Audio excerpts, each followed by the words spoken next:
Welcome to the Hen House Podcast, where mothers rise together in authentic conversation and sacred connection. With your hosts, Chantal Breanne and Andrea Sjoeberg. It's time to jump into the Hen House. Hey guys, welcome back. And today, last time I spoke briefly about my journey with attachment parenting. And today I want to talk about the concept of mothering the mother. So this is an interesting concept that obviously I was introduced to through my journey into motherhood and what led me to becoming a doula. And it's funny because the mothering the mother is kind of similar to what a doula does. So the term doula actually comes from the Greek word of like female slave or like a woman who serves. So but a lot of people have like translated that into doula being someone who mothers the mother. But I think that the reason why doulas are more necessary now more than ever is because of how disconnected our society is. There's a lack of community that people once had. There's a lack of, close personal relationships. A lot of people are recognizing toxic family patterns, which has created them to be more isolated from the people that would normally serve them. So I mean, it's no secret that here in the US or Canada that we are in an individualistic society. So we no longer live in communities, and a lot of other cultures across the world still have that community mindset. And that comes with pros and cons, right? Like the individualistic society comes with a lot of pros, more expression, more freedom, more independence. A lot of people are feeling like they can find their truth, but that exchange also comes with a lack of community, a lack of support, in built-in support. And so I think that, there's a balance. I personally believe that just as a society in general, the act of community has really gone down. And I guess a lot of people could say that it's transferred into being online. So there's like a false sense of community because, you feel connected to people based on social media or being able to text them, FaceTime them, they're just a call away. But you're really, as a mother, mothers are more isolated than ever before, especially during, the pandemic, which is a whole other conversation. But it's interesting because my daughter was 5 months when the pandemic started. So I really truly, and I was away from my family, they were in another country. And so due to travel restrictions, I really truly was very isolated in motherhood. So I know this firsthand, how important the act of mothering the mother is and how important doulas are. And it's interesting because doulas really are there for your pregnancy, your labor, and your postpartum. But this is just like a random thought. They need to have like motherhood doulas or something of the sort, because or even just maybe more community programs. But because it really is like, it doesn't just end at 1 year, it doesn't just end after your 6-week appointment where it's like you're fine. It's a journey, and motherhood is a journey. So this is something that I'm passionate about, and I think society has a long way to go in terms of appreciating mothers and mothering mothers and taking care of mothers.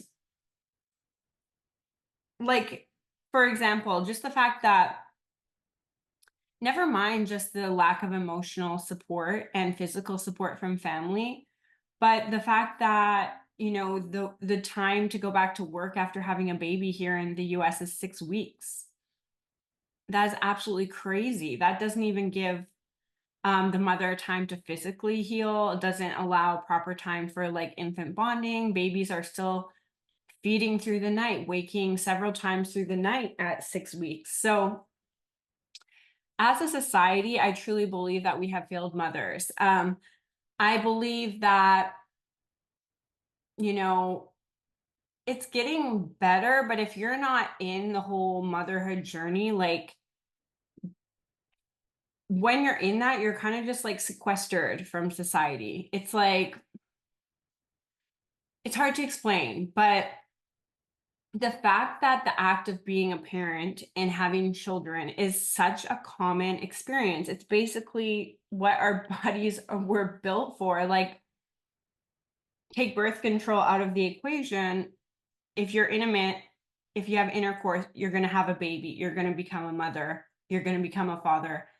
And so I feel that it's become so disconnected that people, it's lost its like respect, and it's lost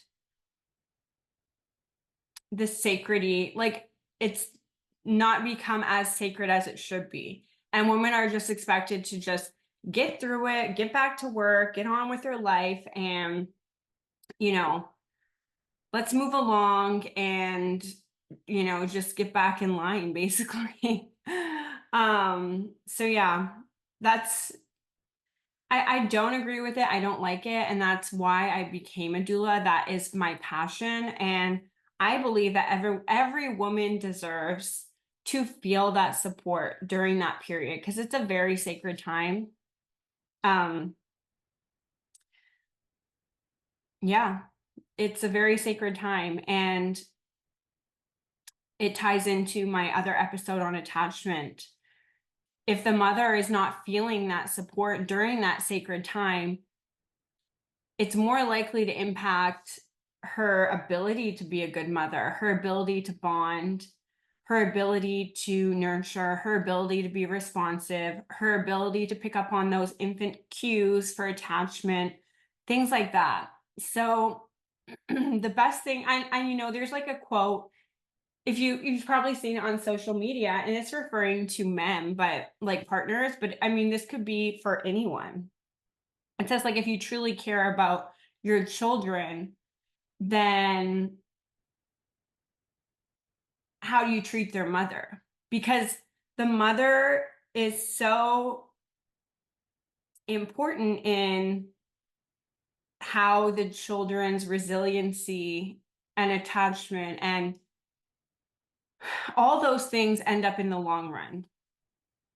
And there's another study done that the single biggest determinant of, you know, children's, I think, I can't remember exactly what it was, but it was success or resiliency or something, but it was the mental health of their mother. So we know that mom's mental health is extremely important. Yet as a society, we disregard it, and we're not doing our best. So yeah, that's my soapbox. I mean, it's something I'm really passionate about because it's very close to home.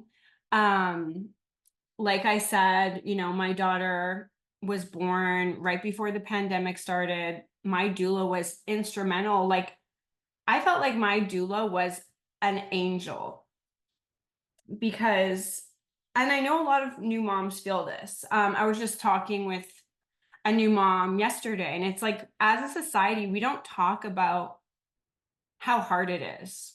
We don't talk about, you know, you could go your whole life. This is something I've struggled with. You can go your whole life wanting to be a mom, wanting to be a mother, and it's idealized, and it looks so amazing, so fulfilling. And then when it happens to you, and it's not everything that you thought it would be, or it's harder than you thought it would be, it can be very hard to deal with, because that's when all the shame comes in, and disillusionment, and just confusion and resentment. And it's like, it's hard. So, you know, um, yeah, and it's hard to say like what is the solution to that because people do talk about it, but there's a lot of society, there's a lot of like, oh, but you should be grateful, or oh, but look at that, bundle of joy. And there's not a lot of room in society for women to complain about the realities of motherhood. There's not a lot of space for that. And, a lot of people are afraid to meet women in that nitty gritty, the depth of the darkness, in that despair. They don't want to face it. And whether that's because of their own mother wounds or just their inability to like meet someone, I'm not sure what it is, but as a society, there is a serious lack of ability to meet mothers in the depths of the darkness that can be motherhood. And, it comes down to like little things like if you say you want to tell someone about how difficult something was or anything like that. And they're just like, oh, but at least you and baby are healthy, things like that. And this comes down to, and this brings me to, I have my certification in perinatal mental health, and a lot of new moms experience very dark, scary thoughts. And there's so much shame around expressing those thoughts, which a lot of times are normal. But as you know, when you're having a dark, scary thought, I look at it like a bubble, like a big bubble. And it's like the more you're thinking it, it becomes more and more pressurized. But once you express it out loud, it just like pops, and all of a sudden, all that pressure is gone and it just sort of dissipates. And it's like it doesn't hold that much power. So talking about these things is so important. We need to allow mothers to talk about these things and not be afraid. Even healthcare professionals are afraid because it's like, oh, well, that's not, I don't want to be liable. Like, what if something happens? Or, you know, people just need to honestly suck it up, because we can't allow these mothers to be drowning in their own darkness. We need to be able to meet them there and help give them a lifeline to get out and not just pass it off or, brush it off, sweep it under the rug. That doesn't help. It's proven that that doesn't help. And it's like, if people don't know what to say, educate yourself. If you don't know, where to refer someone, then Google it. Like, there's plenty of resources out there. And this can go from just somebody talking about, like, oh, I had a difficult birth, to, oh, I had a bad day, to, oh, I'm having like really dark thoughts and I'm feeling like hurting myself. It's a whole range, but people are afraid of all of it. It's like they're not just, oh no, I'm only afraid if someone's, having psychotic thoughts. No, as a society, we don't want to hear any of it. And we don't allow room for any of it. Um, and that's why I think education is so important. And that's kind of what I want to talk about. Like, this is kind of the part of this podcast. And it comes back down to like mothering the mother and educating yourself, support groups. And, a lot of people don't know what to say. So, of course, there's a difference. And I learned in my training, like, people can have scary, dark thoughts, but if they still have like if they're still able to identify that those thoughts are wrong, they're not at risk of doing anything. It's when someone's actually in psychosis and they're not realizing that their thoughts might be abnormal, or, they're feeling very convicted in their thoughts. Like, that's when it could be a sign of, psychosis or something like that, where you may actually need to like refer them to emergency services. But if it's just as a dark thought that someone's having, allow them to feel that, allow them to express it. There's so much shame around it that people don't want to express it, and then it just builds up in their mind and gets worse. And there's a miseducation of healthcare professionals, mental health professionals, and people misidentify scary thoughts for psychosis, and they end up calling emergency services when it doesn't need to be they don't need to be called, or calling CPS when it doesn't need to be called. Having those dark, scary thoughts in new motherhood and postpartum is normal. And it doesn't mean that they're going to do anything. It doesn't mean they're going to hurt their baby, but it does mean that they need support. And so if we just don't want to look at it, we don't want to address it, we just want to pass it off, that's not supportive. And it's interesting. Like, the ability to meet mothers where they're at in their darkness, and the fact that society doesn't want to hear it, is something that is only creating more sickness in society. Yeah. I mean, I just went on a real rant there, but somehow mothering the mother turned into this. But it really is connected, because mothering the mother is connected to meeting mothers where they're at. And if they're having a bad day or they're having really dark thoughts, we need to be able to meet them there. And it's not just the job of a doula, it's the job of a best friend, it's the job of a mother, it's the job of a sister, it's the job of a coworker. Like, we as a society, we need to support each other. Get rid of the competition, get rid of the mom shaming, get rid of the mom guilt, get rid of the I want to show off and be a better mom than you.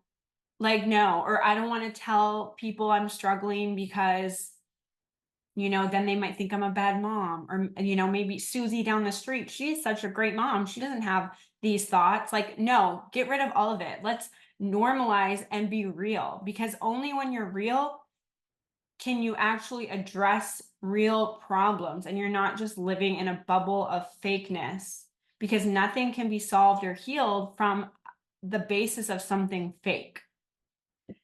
So yeah, let's get real with motherhood, and let's help people. Let's support each other.